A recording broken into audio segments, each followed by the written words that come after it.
Welcome to Headline Buster, brought to you by The Point. I'm Li Qiuyan, sitting in for Liu Xin. In this series, I look at stories that are making headlines around the world and talk to my guests to compensate for the missing pieces of the puzzle. So join us in real time by sending us your comments or questions via the CGTN page on Twitter, Facebook, or YouTube, as well as Weibo. And if you're watching this on live, on the CGTN app, email us at thepointwithlx@cgtn.com. Let me know what you think. We start our live streaming every Friday at 11 a.m. Beijing time, so do get in touch and we might just read out your comments. And this week, we're doing something a little different. We're now walking through a COVID-19 timeline, focusing on three voices: China, the World Health Organization, and the U.S. President Donald Trump. What did what when is starting to matter more and more as accusations against China and the WHO for misleading the world and covering up key information run rampant. And the Trump administration, which is grasping the severity of its crisis management, has been leading the charge. So let's set the record straight today by looking at the facts. And since we don't know who patient zero was, we will start with what's on record for what China did to tell the world what was going on as new information emerged. On December 31st, China reported a cluster of cases of pneumonia in Wuhan, Hubei province. A few days later, on January 3rd, China alerted the WHO. And on January 5th, the WHO reported the cases on its social media account. On January 12th, China shared the genetic sequence of COVID-19 with the WHO. And then, on January 20th, a groundbreaking moment. China's leading epidemiologist, Dr. Zhong Nanshan, confirmed a game-changing discovery. Take a listen. There are now confirmed instances of human-to-human transmission. And the next day, the U.S. reported its first confirmed case. On January 23rd, a day the world will remember, and an alarm bell for all the world to hear: the lockdown of Wuhan, a city of 11 million people, the largest ever lockdown in human history at that point. The severity of the situation was not lost on the U.S., which started evacuating its citizens from the region. But instead of addressing how the U.S. would manage its own situation and prepare for what was clearly a highly contagious disease, some were preoccupied with other things. Let's take a listen now to what the U.S. Commerce Secretary Wilbur Ross had to say. I think it will help to accelerate the return of jobs to North America, some to U.S., probably some to Mexico as well. And by late January, it was becoming clear that this wasn't just a problem in China. On the same day, Ross made his remarks on January 30th. The WHO declared COVID-19 a public health emergency of international concern. The WHO kept waving a big red flag. This is the time to attack the virus while it is actually manageable, small number of cases in the rest of the world. We're at a decisive point. This virus is not influenza. With the right measures, it can be contained. The situation as a pandemic does not change WHO's assessment of the threat posed by the virus. And despite distress signals coming from around the world, the WHO's warnings and even urgent memos from his own team of advisors, Trump refused to listen. And in fact, he continued to misinform the American public over and over again. A lot of people think that goes away in April with the heat, as the heat comes in. Typically, that will go away in April. We're in great shape, though. Because of all we've done, the risk to the American people remains very low. I really think, Doctor, you want to treat this like you treat the flu, right? But we have done an incredible job. We're going to continue. It's going to disappear. One day, it's like a miracle. It will disappear. Relax. We're doing great.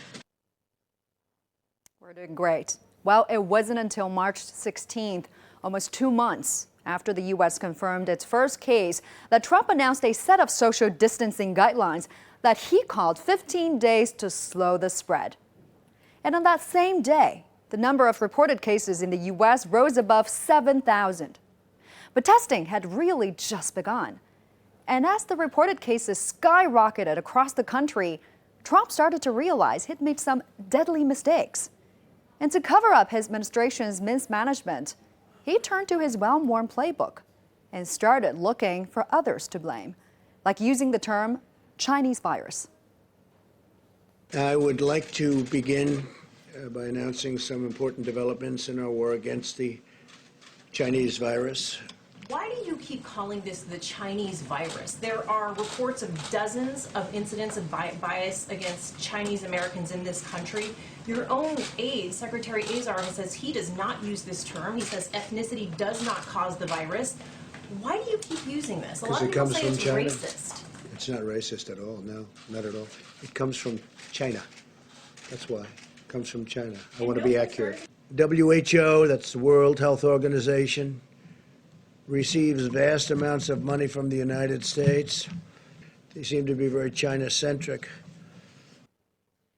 And on April 15th, Trump announced his halting funding to the WHO while a review is conducted. And the U.S. isn't out of the woods yet.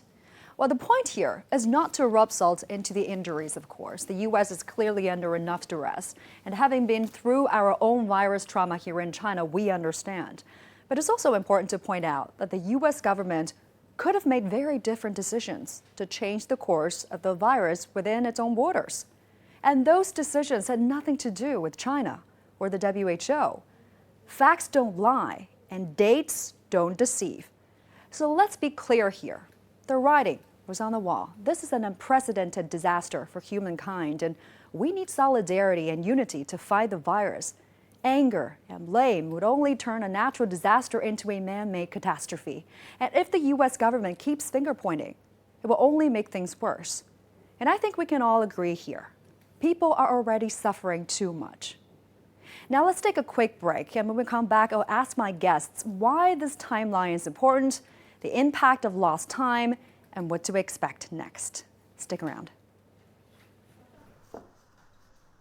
Huan Ling came to Wuhan 23 years ago. He's originally from northwestern China's Gansu province, home to one of the largest Muslim communities in the country.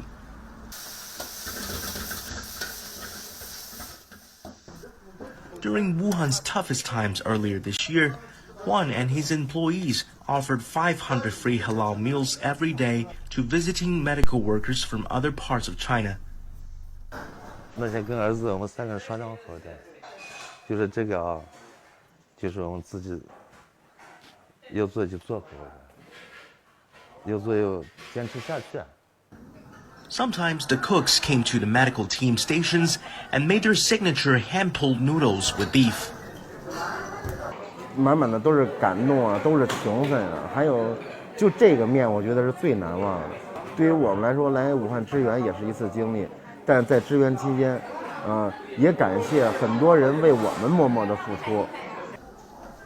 Huan's act of kindness over the past 3 months cost him 600,000 yuan, or $85,000 US. He was hoping to make up the difference once the worst is over. But dine-in services are still not allowed in Wuhan. Left hanging, thousands of restaurants pin their hopes on takeout services. 做外卖啊，还是压力特别大。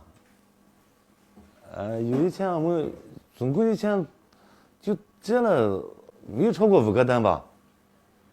这是哪能行呢？ Just a few days ago, Huan's wife received a call from their landlord, pressing for rent. 我说你能不能缓些时再交来？我说现在疫情期间，我说我们也没营业，已经关了3个多月的门了。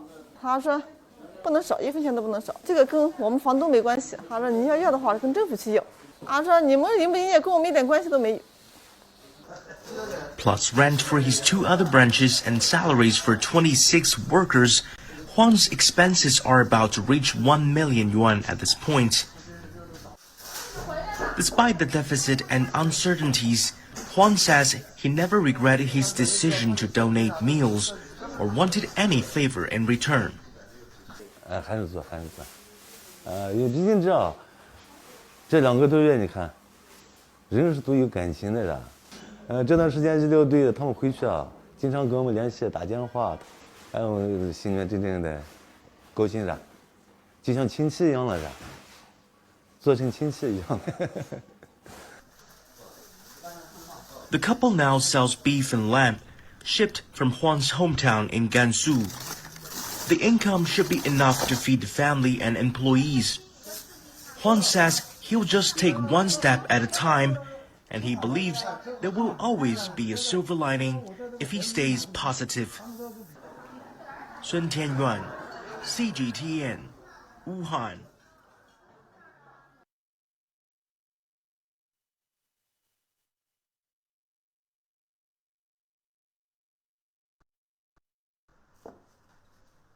Juan Ling came to Wuhan 23 years ago. He's originally from northwestern China's Gansu province, home to one of the largest Muslim communities in the country.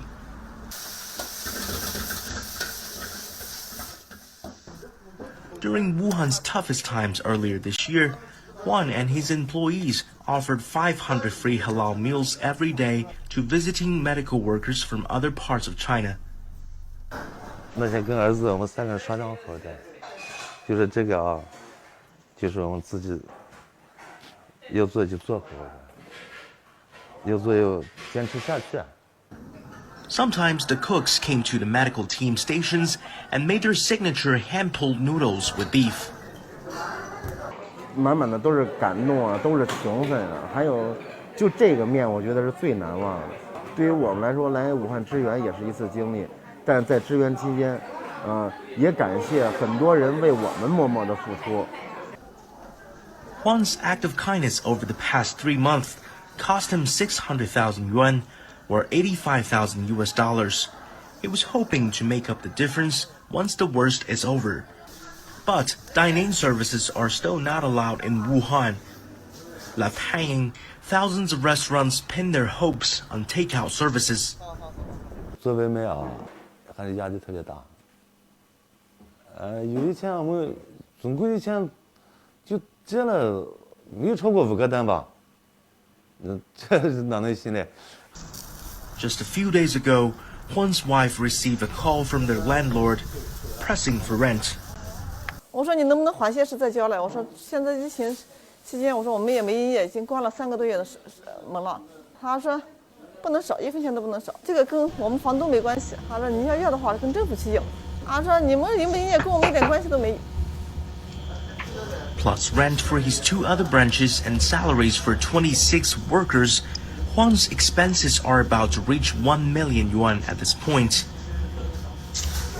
Despite the deficit and uncertainties, Juan says he never regretted his decision to donate meals or wanted any favor in return. 还是做。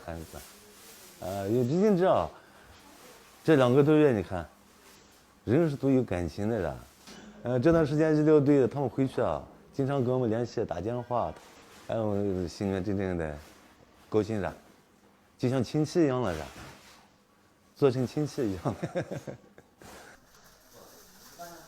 The couple now sells beef and lamb, shipped from Juan's hometown in Gansu. The income should be enough to feed the family and employees. Juan says he'll just take one step at a time, and he believes there will always be a silver lining if he stays positive. Sun Tianyuan, CGTN, Wuhan.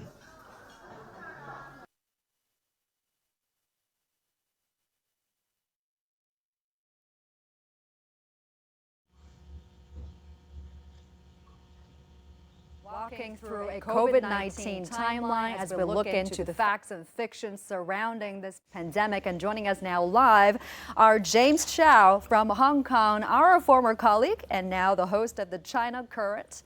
Welcome. And Professor Rick Dunham joining us from DC. He's the co-director of Global Business Journalism Program at Tsinghua University. Welcome. And also Dr. Wu Zhiwei from Nanjing Center for Public Health Research, Medical School of Nanjing University. Thank you so much for joining us, all gentlemen. So we just presented a timeline before the break. Why don't I start with you, James? From what I see here, America's failure to contain this virus on their home soil has very little to do, if anything, with China and the WHO. I mean, China alerted the WHO on January 3rd, and the WHO alerted the world almost right away, but it wasn't until March 16th that Trump issued social distancing guidelines. I mean, that's more than 2 months after China's warning.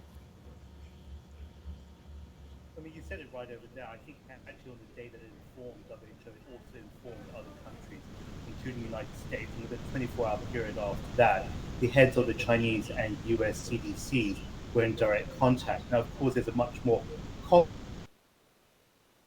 complex picture in some countries. Some countries have different conditions and different settings, so maybe some of them will say they took time for those messages to go through. But what you can't argue about outside of this who said what when debate that's been fueling now for weeks is that this story was in the news. So unless you were sleeping under a rock for the last 2 to 3 months, you would have known that something extraordinary was happening in one city and its surrounding cities, in one country, in one part of the planet. You know, I grew up in the global north. I am from Britain, which is where I was born. And I see there a kind of arrogance from some parts of the world because you don't think it's ever going to touch you. They have robust health systems, particularly in the UK, where they have the NHS, one of the first countries in the world to achieve universal health coverage. The times have moved on. Your own people. You can't constantly look to multilateral organizations for your way out. Your people elected you, and those are the people that you have to deliver on. Nobody can say, whether they say 6 days in China or 2-3 months out in the open, that they didn't know what was happening, and therefore where were they when their people needed them? Yeah, Professor Dunham, let me bring you into the conversation here. What do you think? What do you make of what's been said here, and what stand out to you the most when it comes to this timeline? Well, I take exception to one thing that you said when you talk about America being slow. I don't think you can say America. I think you can say Donald Trump and the Trump administration. Governors took this very seriously, particularly Washington State, where the first cases came into America from China. They clamped down early, and they have flattened the curve. And so the problem is in the White House. You had Donald Trump not taking it seriously. You had Donald Trump talking about this as a hoax, talking about it as media misinformation, and that really is the problem. Yes, there were mistakes. The WHO made mistakes early, particularly its tweet about the lack of person-to-person transmission. That they said that they had been told that by the Chinese government. Well, that was wrong. But Senator Chris Coons of Delaware, a Democratic senator, said today that withholding money from the WHO for something like that is like shooting at an ambulance. It's trying to save people because you didn't like the way it responded to an earlier call. So I think what Donald Trump is doing right now is very controversial within the U.S. It's been repudiated by countries around the world. But I really don't think you should say America. I think you should say the Trump administration. Yeah, and the director of China Center for Disease Control, as we understand, personally called the director of U.S. Centers for Disease Control on January the 3rd. Dr. Wu, let me bring you into this. Do we know, or what do we know about what's been said on that phone call? And what do you think? What accounts for the gap in time between the phone call and concrete action steps from the Trump administration? Well, actually, if you look at the timeline, I think by end of January it was very clear that how the disease was transmitted and what the virus it is, and also the danger, the severity of this epidemic. Everything is actually reported to WHO and the US CDC. There is apparently quite frequent contact between the Chinese CDC and the American authority. If you look at the very early stage on the trying to identify the viruses, actually, I think this time it's already very quick. If you look back in year 2003, when the SARS happened, actually, it took 4 months to get a sequence. When the MERS happened in about it took about 3.5 months to know to publish the sequence. But this time for the COVID-19, it only took about 1 month and 5 days, which actually published on January 11th. So by end of January, actually, in the scientific, all the major scientific publications, there were 54 of them, and 28 was published in the Chinese journal. So basically, by end of January, all the informations are in the public domain. So I don't understand. I don't know whether the American authority want more to know and to take the action in containing this disease.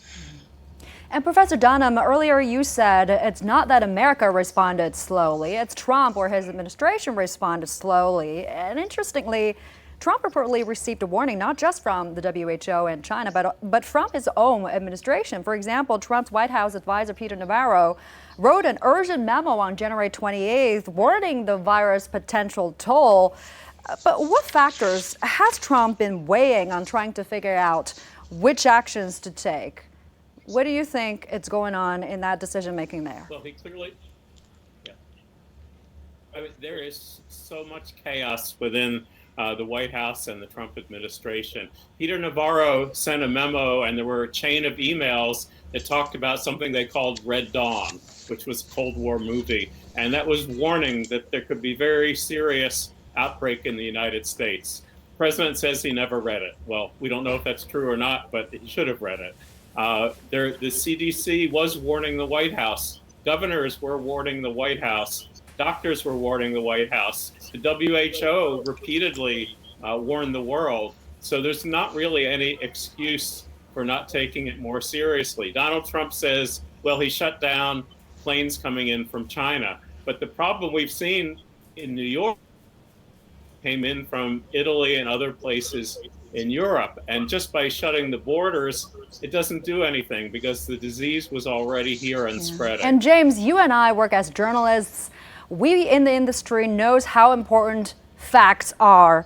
But will facts, dates, and timelines like we just presented make a difference really on the public opinion there in the United States, or will they just fall on deaf ears? I mean, what can China do differently to clarify confusions? Well, I mean, I think it put out a very strong timeline, and it's not, I think, about one country having to defend its position. I'm not speaking just about China, I just speak about all countries. We live in a highly connected, globalized world, which is linked up by social media. I think a lot of people know what's going on. But, I will, respectfully go back to a point that the professor made. I completely agree with what he said, that this is not on the watch of America and Americans. There are plenty of governors, say, for example, in New York and New Jersey, who are moving fast and resisting a tide of false information coming from another side. But equally, I just want to bust one narrative that has been continuing forever. And the WHO may be too polite to say it, but I'll say it here. The World Health Organization never said incorrectly that there was no human-to-human transmission. They said that based on the information that they had in early January coming out of Wuhan, there was not solid evidence yet that there was human-to-human transmission. Yet this narrative has continued over the last couple of weeks, which is completely false, that they put out false information out there. So much so that by January 21st, they put out a statement saying it is now very clear from the latest information that there is at least some human-to-human.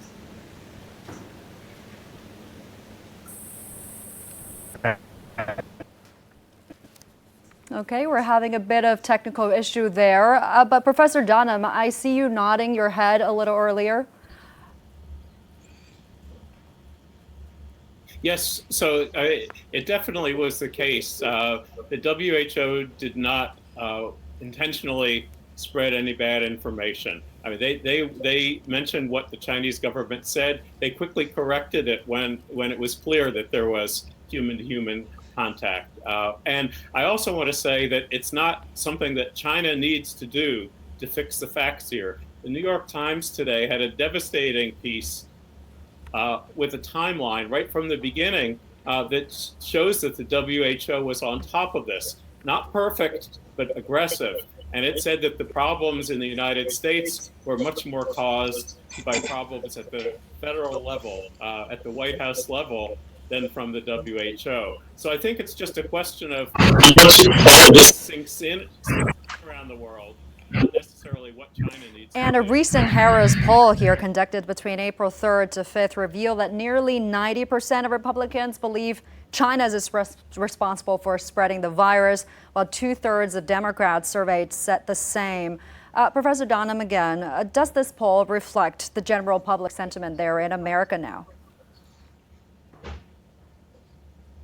I do believe so, and I don't think saying China is responsible or China is not responsible is going to be something that's a productive.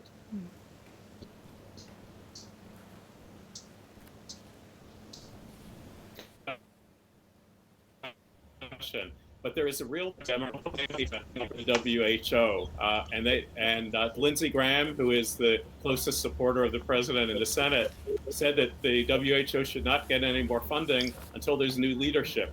Well, I don't think no matter whatever the facts may be, you're going to convince a lot of these Trump Republicans to change their minds. I think you have to deal with people who can accept facts, who can digest facts, and who can act based upon facts, not upon what. Yeah, and James, we've got James back. James, did the media miss an opportunity to warn the American public that the virus was coming their way?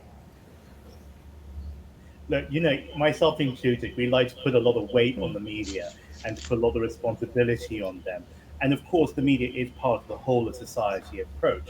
But as the professor said there very clearly, I think that there's an onus on the part of governments to deliver on for their own people. I'd like to take the heat off a little bit, just off the United States, because I don't want my comments to be framed purely against one country, because they're not. We all love each other as countries and as people. That's the whole point of what WHO has been talking about in terms of a solidarity response fund, in terms of coming together, in terms of being unified. For every moment that people and governments particularly try to look to others to name blame or to finger point, which is what we know held up that resolution from being adopted at the UN Security Council, because they insisted on the virus being named after its alleged place of origin. None of that helps. Right now, there are thousands, hundreds of thousands of people in sometimes single countries who are crying out for help. And the best way that we can respond is to push on, is to ensure that our health workers are properly protected, that they're given the conditions to work properly. And we haven't even talked about Africa or Latin America, where the health burden tends to be a lot greater, and especially in sub-Saharan Africa, where it's greatest in the world. We hear this morning that 1 million additional testing kits are on the way to 50 plus countries in that region, which is so uplifting. We know that the Global Citizens WHO concert is going to be led by people like Lady Gaga and Stevie Wonder. Music alone isn't going to save lives, but the solidarity and the humanity that it exudes will, of course. So I think that in terms of countries, no country today, including China, can say that they did it absolutely right. And the simple truth is that this was a new virus that hit all of us completely left of field. It was a curveball that no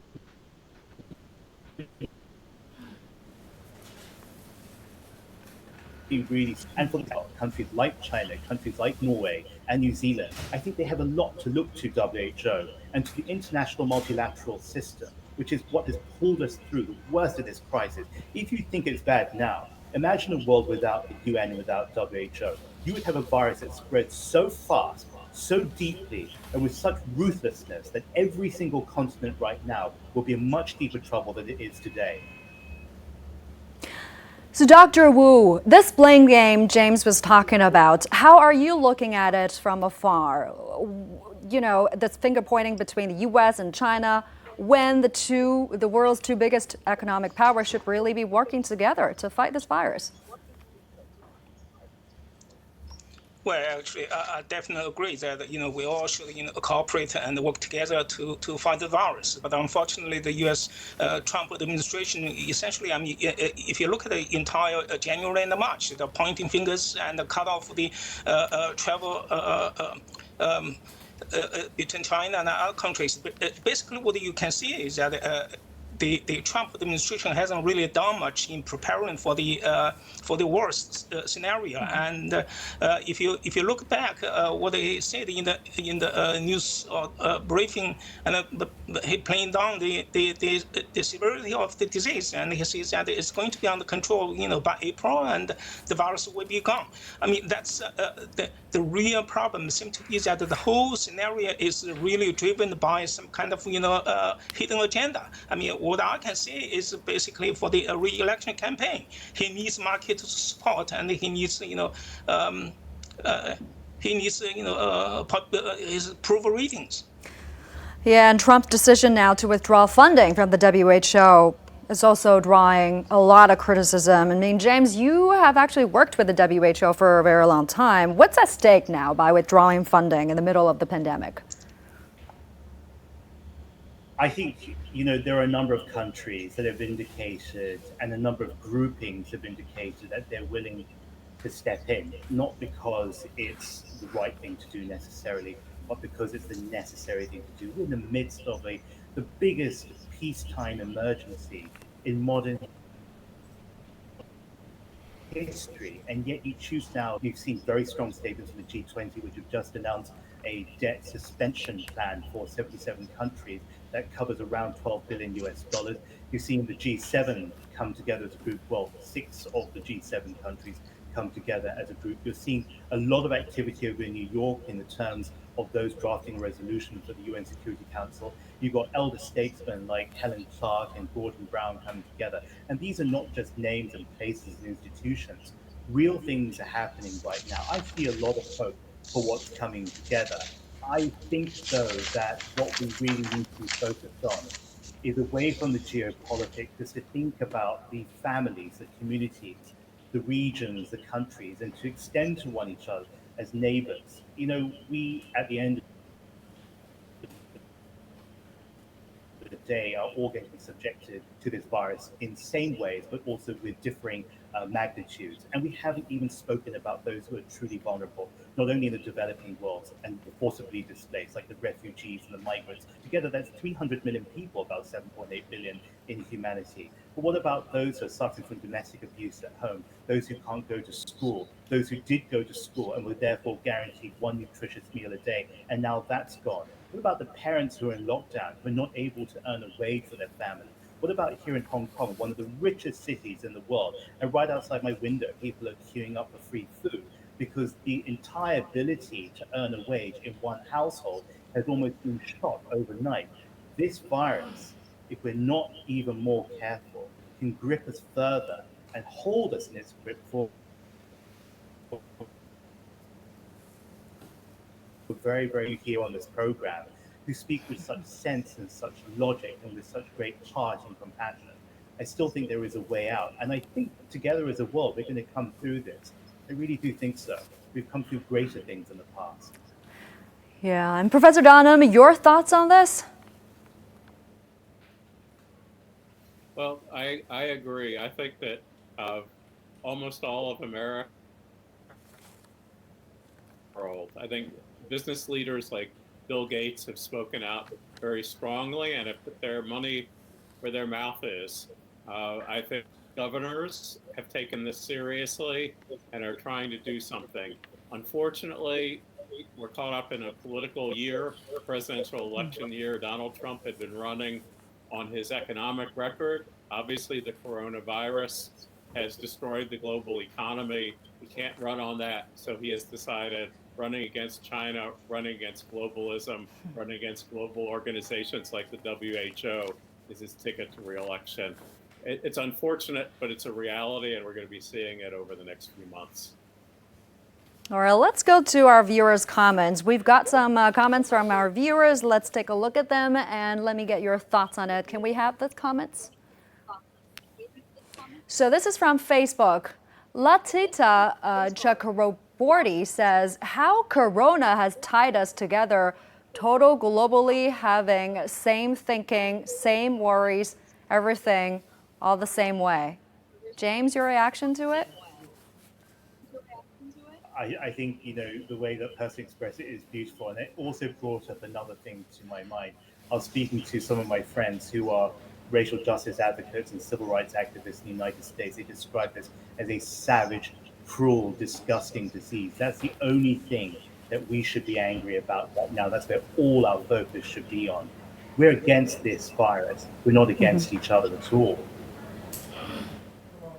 And Professor Donham? I agree with that.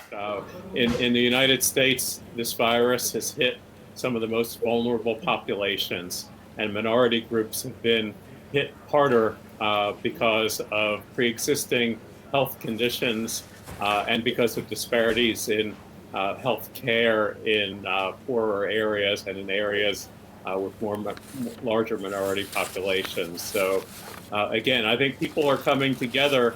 Unfortunately, the noise is sometimes drowns out the strong feeling of Americans coming together and being in solidarity with other nations that are fighting to try to defeat the coronavirus. Yeah, this should really be a time to bring out the best of who we are, to rise above our own self-interest as we, mankind, is in this all together, right? And Professor Dahmer, earlier you were talking about Trump in an election year. I mean, some say that Trump will ramp up anti-China rhetoric as the 2020 presidential election nears. Should we expect an even bumpier road ahead? I mean, are Trump's efforts to deflect blame working? Well, they're definitely working with his base. I don't think that he's convincing anyone else, but it's probably his advisors believe this is the best political argument that he has. I don't think it's going to change. I think trade war resuming. I mean, obviously, both countries are hurting right now economically, and restarting the trade war would be a bad mistake for the two economies. But I think that's what we need to look at. If Donald Trump rhetoric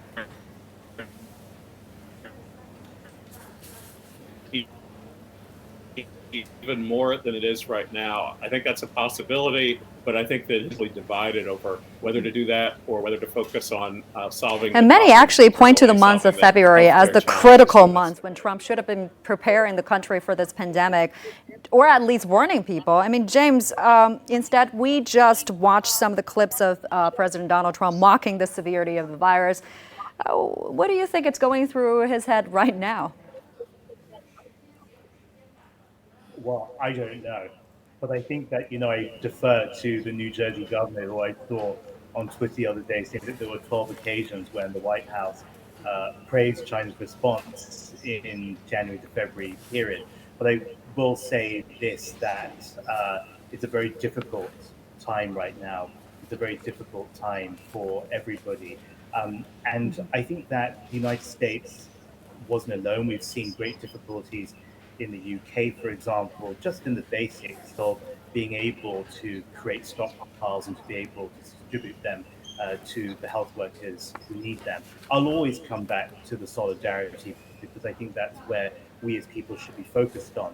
And with all this noise around geopolitics, I mean, you asked me earlier about what the significance is of the suspension of the funding. We don't actually know if that funding is going to go through, and Nancy Pelosi has been one of the key figures who says that it is illegal to do that and will be looked at in great deal by the Hill. But what we also need to see this is as a signal of a pullout from a multilateral mindset, a pullout from the international framework. And right now we need to hold each other very close, not be divided by noise.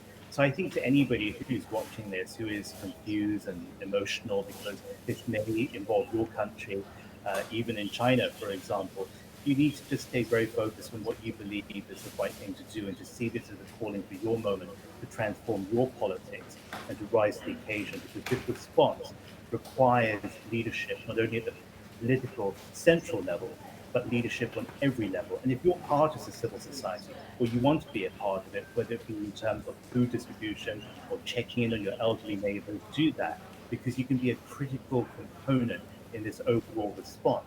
Don't just leave it to your leaders. You can make that difference yourself.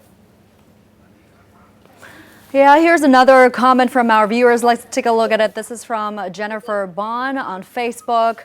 She says, why is it now Trump's country and people were infected the most now? This is his own work, but he twisted it around and blamed China. Professor Dahmer.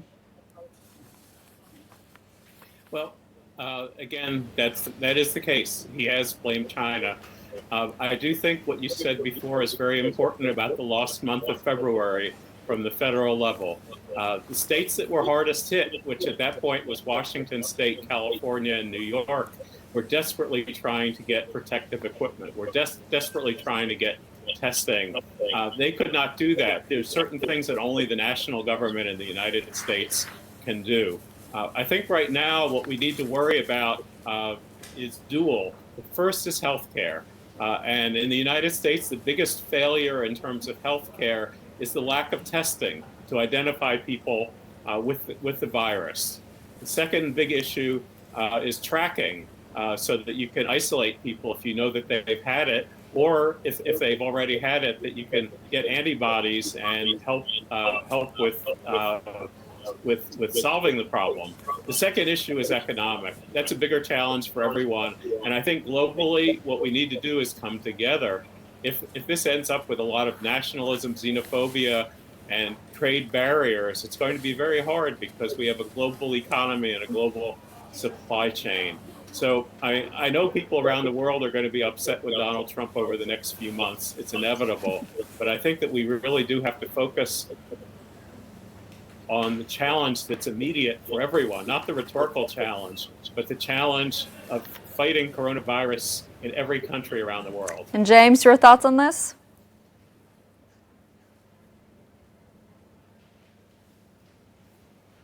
Yeah, I mean, we've heard it all before. Countless times I can recite it off the top of my head. After hearing the WHO and Dr. Tedros talk about it every single day since January, it's the detect, test, treat, the isolate, trace, mobilize, and I'll add to that communicate, which is what you're doing, Xuyan, over there, which is communicating these very good public health messages, especially for people who are in lockdown right now, who are experiencing great challenges, not only to their physical, but also to their mental and emotional health. And I would say this also, we keep talking about this lost month of February. I think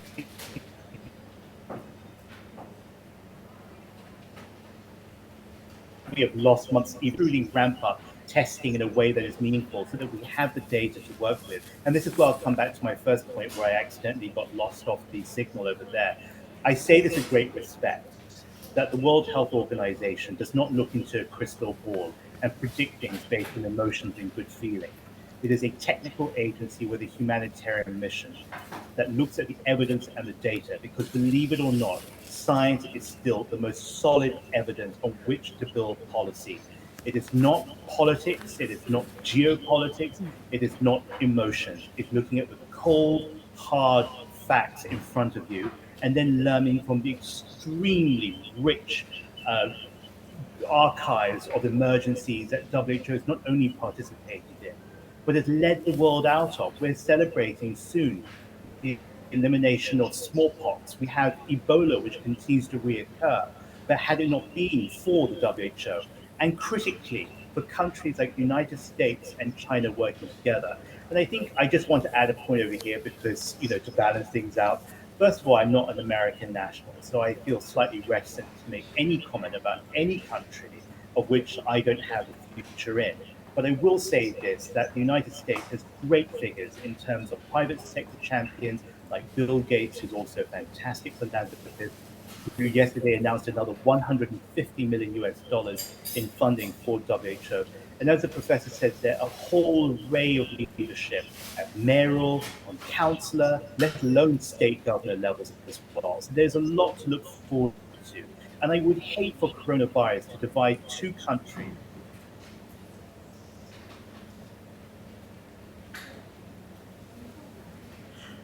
Which important to many people, not only in terms of whether you're Chinese or American population. It's just so much more important because these are the two countries that lead in terms of its future course and helping to secure a safe future for everybody as the two biggest economies, and face it, as the two countries with great influence in the ways that we interact, in the ways that we communicate with each other, the ways that we have wonderful innovation and technology coming out of it. So I see the coronavirus as going even further to bring not only people together, but bringing these two amazing countries together. For anybody who's not watching and can't speak Chinese, I mean, the Chinese call America made war, which means beautiful country. These are the two countries that have great respect for one another. And so I think that there is a wonderful future to look to if we stay focused, block out the noise, and gather good people around us in everything that we do. And as I say this, I thank God for the World Health Organization and for the United Nations for being able to moderate the world in going forward, and going forward in a way that's going to be safe and healthy, productive and happy for each one of us. And hopefully we could see more coordinated efforts, not only in China and the United States, but also in countries all over the globe. Thank you. That was well said. James Chow joining us from Hong Kong, the host of China Current. Professor Rick Dunham from D.C., Washington, D.C., co-director, Global Business Journalism Program at Tsinghua University. And earlier joining us was Dr. Wu Zhiwei from Nanjing Center for Public Health Research, Medical School of Nanjing University. Thank you very much for all your analysis, perspectives. That's all the time we have. We're going to have to leave it there. And that does it for this edition of Headline Buster. Thank you so much for watching. We'll see you next time. Bye for now. Take care.